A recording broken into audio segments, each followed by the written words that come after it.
ፍጥረቱን ያነጸ ሰማይን የዘረጋ ያለ ምሰሶ ያቆመ ማይተኛ ማያንጎላጀው لا تأخذه سنة ولا نوم الله جل في علاه እሱ ነው አላህ።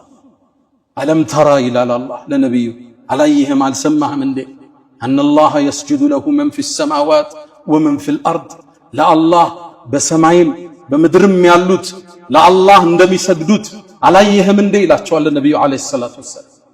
በሰማይ ያሉ ለአላህ ይሰግዳሉ። አዎን عن النواس بن سمعان كما عند الترمذي يقول النبي صلى الله عليه وسلم من إلى النواس ሲናገር ነብዩ አንድ ቃል አሉ إني أرى ما لا تروا وأسمع ما لا تسمعون እናንተ ማትሰሙትን እኮ ነው ይሰማሉ ማታዩትን እኮ ነው ያለው عطت السماء ሰማይ እኮ ሲጥጥ ሚል ድምጽ አወጣቸው።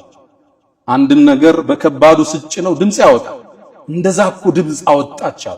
ምን ገጥሟት ይሆን ያ ግዙፍ ጠንካራው ሰማይ ሰብዓን ሽዳዳ የተባለ ምን ገጠመው? አንዲት ስንዝር አራት ጣት የሚያስቀምጥ ቦታ የለም። መላእክቱ እየሰገደ ወይም ቁሙ አላህን እያወደሰ ቢሆን እንጂ አለም ተራ ان الله يسجد له من في السماوات ሰማይ ላይ ሁሉ ያለ ለአላህ ሰጋጅ ቁጥሩን አላህ ብቻ የሚያውቃቸው መላእክት ለአላህ ሰጋጆች ናቸው። ለአላህ ፈሪዎች ናቸው። አላህን አወዳሾች ናቸው።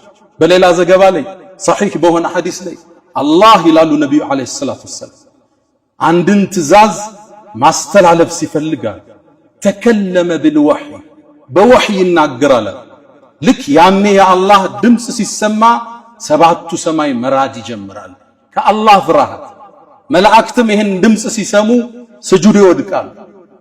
ከነሱ መሃል ራሱን ቀና የሚያደርገው ጅብሪል ነው አሉ ነብዩ አለይሂ ሰላቱ ወሰለም የአላህን ትእዛዝ ወደ ምድር ሊያደርስ።